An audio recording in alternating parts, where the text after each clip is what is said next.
Fala aí, galera, aqui é o JP e agora a gente vai estudar um pouquinho sobre nanotecnologia, né? Então a gente já conversou disso nas nossas aulas um pouquinho, mas agora a gente vai ver de maneira mais aprofundada aí algumas noções do que é essa nanotecnologia e como que ela interfere aí comparado ao que a gente tem a nível macroscópico, beleza? Então, primeiro, vamos definir algumas coisas com relação à medida para a gente aprender a relacionar nessa escala do nano. Quando a gente mede um objeto, a gente pode utilizar diferentes escalas. E aí, quando a gente está falando de comprimento, tamanho, a gente usa o metro como unidade fundamental. Só que, quando a gente vai falando de coisas cada vez menores, né, o metro não se mostra adequado. Então, a gente tem que usar os submúltiplos de metro. Por exemplo, o mili, representado aqui por esse M pequenininho, né, M minúsculo. Então, o próprio metro já é o símbolo, né, tem aí M minúsculo, mas o mili, que pode ser, por exemplo, milímetro, mililitro, miligrama, ele também aqui é representado por essa letra M minúscula. Ele vai representar o 10 a menos 3, ou seja, 1 milésimo da nossa unidade fundamental. Então, se eu falo de 1 milímetro, eu pego uma medida de 1 metro aí e divido em 1000 unidades para poder chegar no nosso milímetro, ok? Então, 1 milésimo. Só que o próprio milésimo, muitas vezes, é ainda grande porque a gente precisa. Então, a gente pode pegar essa unidade, aí, né, esse submúltiplo, e dividir novamente por 1000. E aí a gente chega no micro, representado aqui por essa letra grega, tá certo? Que é o 10 a menos 6, ou seja, o milionésimo. Então, o micrômetro, ou micrômetro, vai ser pegar 1 metro e dividir em 1 milhão de unidades. Ou pegar o mili, né, o milímetro, e dividir o milímetro em 1000 unidades. Assim a gente chega no micro. Mas, em alguns casos, essa microescala ainda é grande porque a gente precisa. Então, a gente pode utilizar uma ainda menor.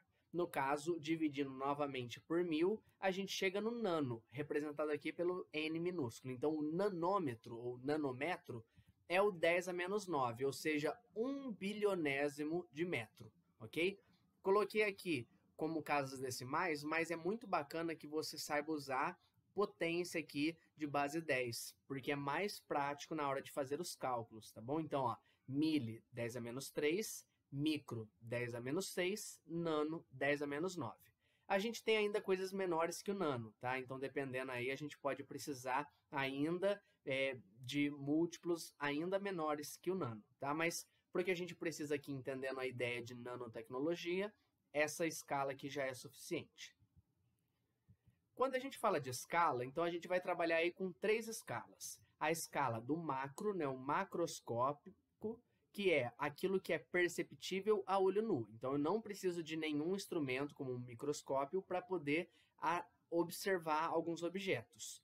Também a gente tem a escala do micro, né, o microscópico. Algo que é microscópico significa que só é perceptível com um microscópio óptico. Por exemplo, esse microscópio vai ser útil porque ele pode aumentar em até 2000 vezes o tamanho do meu objeto.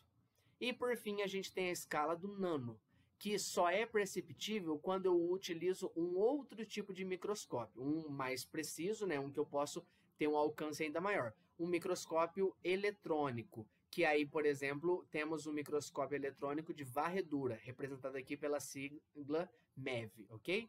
E ele é capaz de aumentar um objeto aí em até 300.000 vezes. Então, perceba aí que eu consigo ampliar muito mais do que no caso aqui de um microscópio óptico, ok? Bom, trouxe aqui uma imagem para a gente entender um pouquinho dessa escala, do macro, do micro e do nano. Então, aqui a gente tem, né, diferentes coisas, começando aí o próprio planeta Terra, né? Se a gente aqui escreve em nanômetros o diâmetro do planeta Terra, ou seja, de uma ponta a outra, né, passando por esse centro, eu tenho tudo isso daqui de nanômetros, que seria aí em quilômetros, 12.740 quilômetros, ok? Também depois, aí a gente vem aí para uma bola de futebol, 22 centímetros mais ou menos aí de de diâmetro. Então, em nanômetros, dá esse valor aqui. Depois, uma moeda aqui de euro.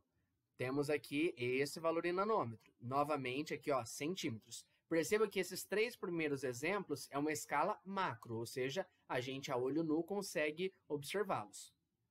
Agora, aqui, ó, um carrapato, dependendo aí da espécie, a gente pode ter carrapatos de um tamanho aí em torno de 300 micrômetros, que é um valor que nem sempre, né, já nesse tamanho, por exemplo, a gente não consegue observar a olho nu. Eu preciso de um microscópio óptico. Aqui depois, temos aqui uma hemácia, que é a célula do sangue. Temos aqui em nanômetros, 3.000 nanômetros, que dá aí 3 micrômetros. Também bactérias. Então, células e bactérias são de uma escala micro, ok? Então, que eu já não consigo mais ver a olho nu, mas um microscópio aí básico, né, que às vezes a gente tem em laboratório, já permite que eu observe. Agora, quando a gente já vai aqui, ó, para algumas estruturas celulares, como, por exemplo, o ribossomo, também aqui, ó, DNA, nanotubo, que vamos conversar um pouquinho depois sobre isso. Temos aqui que eles já são da escala nano, porque aqui o tamanho deles, né, em torno aqui, ó, 20 nanômetros, 2 nanômetros, 1 nanômetro. E aí, como a gente viu, ainda menor que isso, eu tenho aqui, né, a medida em angstroms, que aí, por exemplo, 0,2 nanômetros é mais ou menos o tamanho de uma molécula de água, e 0,1 o tamanho de um átomo de hidrogênio. Compare aqui, ó, o tamanho disso quando, por exemplo, eu pego coisas aqui da escala macro. Então, vale muito a pena aqui a gente entender a diferença da escala macro para esses três aqui da escala micro e esses 3 aqui da escala nano, ok? Bom, entendendo um pouquinho melhor sobre essa nanoescala, a gente pode definir agora o que a gente chama de nanociência, né? Que é um ramo da ciência que vai estudar materiais nanoparticulados e suas propriedades. Além disso, nós temos aí uma pesquisa com os materiais que a gente tem na escala macro, mas agora analisando uma escala nanométrica. E isso inclui também síntese, caracterização e análise desses nanomateriais. Porque muitas propriedades que a gente observa numa escala macro acabam se modificando quando a gente vai para uma escala nano, ok? E o que é a nanotecnologia? Então, entendendo um pouquinho melhor sobre o que é nanociência, nada mais é do que essa destreza, nessa capacidade de manipular essas estruturas que eu tenho numa escala nanométrica, a fim de desenvolver materiais com propriedades melhoradas, comparadas àquelas que a gente tem numa escala macro, ou propriedades totalmente novas, né, que eu não consigo atingir com aquilo que a gente já tem disponível, ok? É um ramo que está em grande crescimento por conta de tudo que é possível explorar com o que a gente já tem, mas que agora, olhando numa outra escala, acaba ganhando novas proporções, ok? Bom, agora vamos comparar um pouquinho a questão do macro com o nano, né? Qual que é a diferença? Por que que eu pego um mesmo material e tenho diferença de uma coisa para outra? O grande alicerce da nanociência e da nanotecnologia é o seguinte: propriedades dos materiais, né, do jeito que a gente conhece essas propriedades, são fortemente dependentes do tamanho das partículas desse material. Ou seja, se eu mudo o tamanho da minha partícula, eu mudo a propriedade do material. Isso daqui é o grande alicerce da nanociência e da nanotecnologia. Assim, as propriedades que a gente conhece, né, dos materiais do jeito que eles são observadas até um tamanho chamado tamanho crítico. Por quê? A partir, né, desse tamanho crítico, ou seja, quando eu vou para um tamanho menor que esse crítico, as propriedades vão mudar. E não só as propriedades mudam, mas para um mesmo material, dependendo se eu mudo o formato desse material, por conta de estar numa escala aí menor aí do que o tamanho crítico, eu posso ter alterações nas propriedades também. Então, por exemplo, se eu pego o mesmo material, mas trabalho ele como nanopartícula ou como um nanotubo, eu posso ter propriedades diferentes. Tá? Isso, então, como eu disse, amplia muito o que a gente pode fazer. Tá certo? E aí é interessante que essas propriedades não propriedades como, por exemplo, óticas, magnéticas e tantas outras. Beleza? Bom, Ao ampliar uma escala, a gente consegue perceber diferenças. De que forma? Trouxe aqui um exemplo muito claro para a gente entender. Por exemplo, se você pega uma mesa e analisa ela numa escala macro, aparentemente ela é lisa, né? Você passa sua mão, por exemplo, e ela parece ser lisa. Mas quando a gente amplia essa mesa aí no microscópio, a gente percebe que ela tem irregularidades, ou seja, o mesmo material mudando a escala, a gente percebe diferenças. O que aparentemente era liso, na verdade não se mostra tão liso assim, tá? E aí, por exemplo, se eu falo do ouro. O ouro, numa escala macro, como a gente conhece, tem uma coloração dourada característica, né? Então a gente sabe a cor do ouro, né? O dourado. Agora, se a gente vai para uma escala nano, o ouro já não tem mais essa coloração. As nanopartículas de ouro vão se apresentar com uma coloração avermelhada, diferente do que a gente tem na escala macro. Perceba que essa propriedade óptica aí, né, o jeito, né, o comportamento perante a luz do ouro acabou mudando por conta de uma escala ou de outra.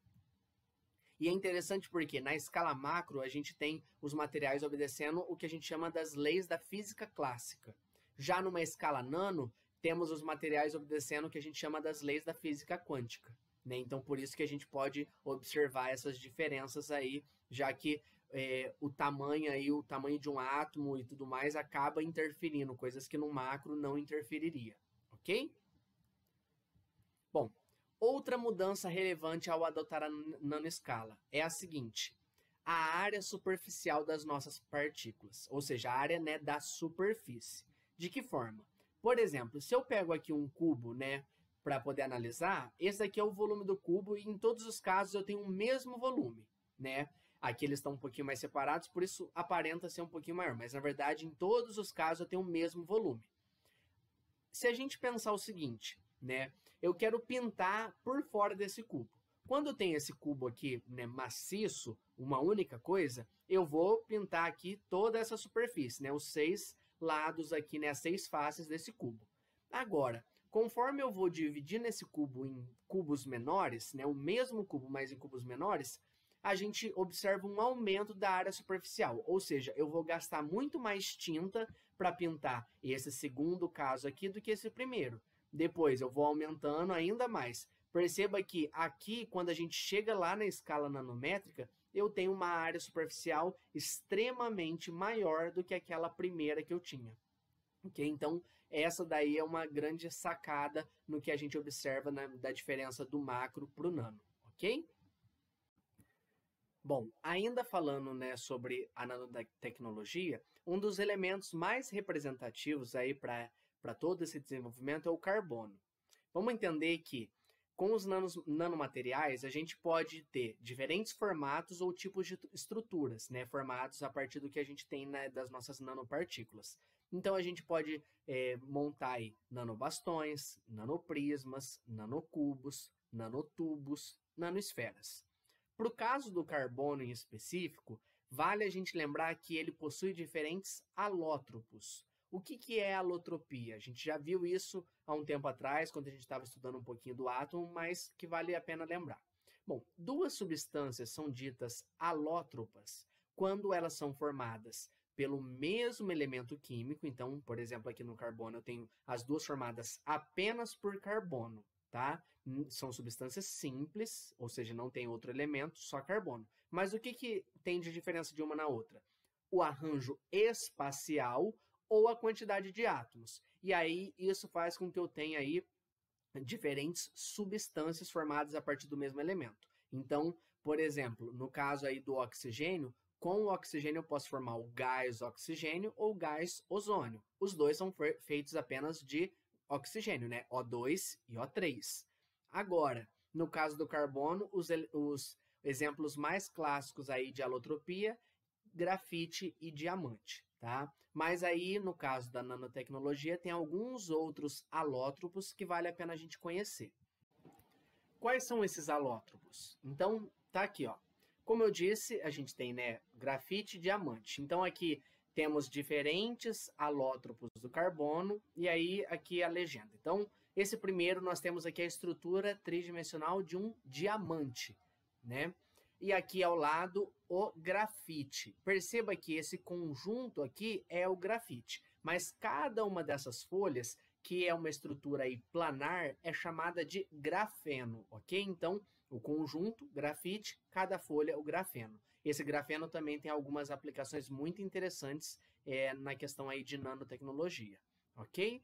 Então, esses dois são os mais comuns. Mas, como eu disse, temos vários outros. Por exemplo, aqui em C nós temos a lonsdaleita, que é um outro alótropo do carbono. E tem esse nome aí por conta da homenagem prestada a essa cientista, que tem alguns estudos aí com a parte da chamada química orgânica, então tem algumas contribuições. Esse nome foi dado homenagem a ela.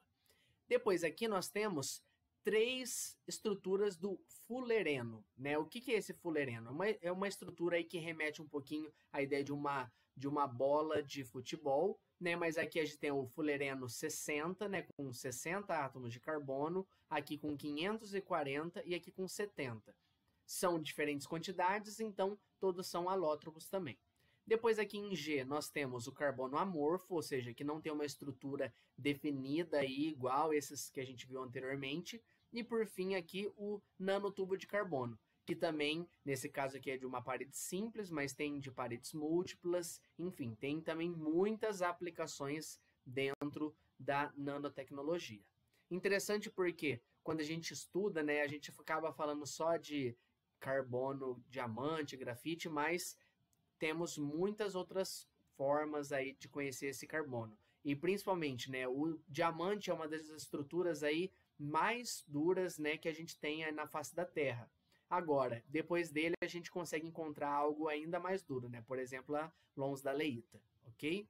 Então, fica aí um detalhe para a gente conhecer um pouquinho mais desse carbono nano aí, de tudo que ele pode apresentar para a gente, ok?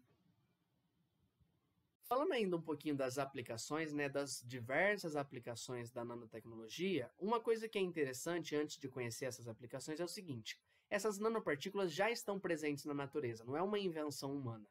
Como exemplo, a gente tem aqui os nanocristais no camaleão, e esses nanocristais que permitem essa mudança de coloração que a gente observa no camaleão. Agora, aqui, inúmeras aplicações. Então, aqui temos diferentes áreas, né? Aqui, ó, química, medicina, biologia, informática, engenharia, física. E dentro delas, né, temos as mais variadas aqui. Perceba aí, na questão da medicina, eu posso ter questão de cosméticos, protetor solar, medicamentos, né, alguns tratamentos. Por exemplo, questão do câncer, hoje a gente tem um tipo de tratamento, mas com a nanotecnologia eu posso desenvolver outros tipos, né? Para a questão de informática, então temos aí a questão da computação quântica, né, e tudo mais. Engenharia, temos chips de computadores. Na física, a gente trabalha aí com os semicondutores e tudo mais, né? Baterias, materiais magnéticos. E aí, por fim, na química, temos, né, várias aplicações sobre a questão de catalisadores, lubrificantes e tantos outros, né? Então, há um panorama geral aí de tudo que eu posso trabalhar com essa nanotecnologia, ok? Mas cuidado, tá? Ela não apresenta só benefícios. Tem um problema que vale a pena a gente comentar, que é a questão da nanotoxicidade. O que é isso? Bom, por ser uma área relativamente nova, né, comparada a outras áreas, a gente precisa ainda conhecer melhor quais são esses riscos a curto, médio e longo prazo, né, do uso desses nanomateriais, né? Hoje a gente ainda não tem tanto conhecimento disso, porque, como eu disse, é algo recente, mas que a gente precisa investigar, porque como mudam-se as propriedades, talvez algo que não fosse prejudicial numa escala macro, acaba sendo numa escala nano, ok? Bom, então a gente fecha aqui essas noções de nanotecnologia. Qualquer dúvida, estou à disposição. Até a próxima. Tchau, tchau.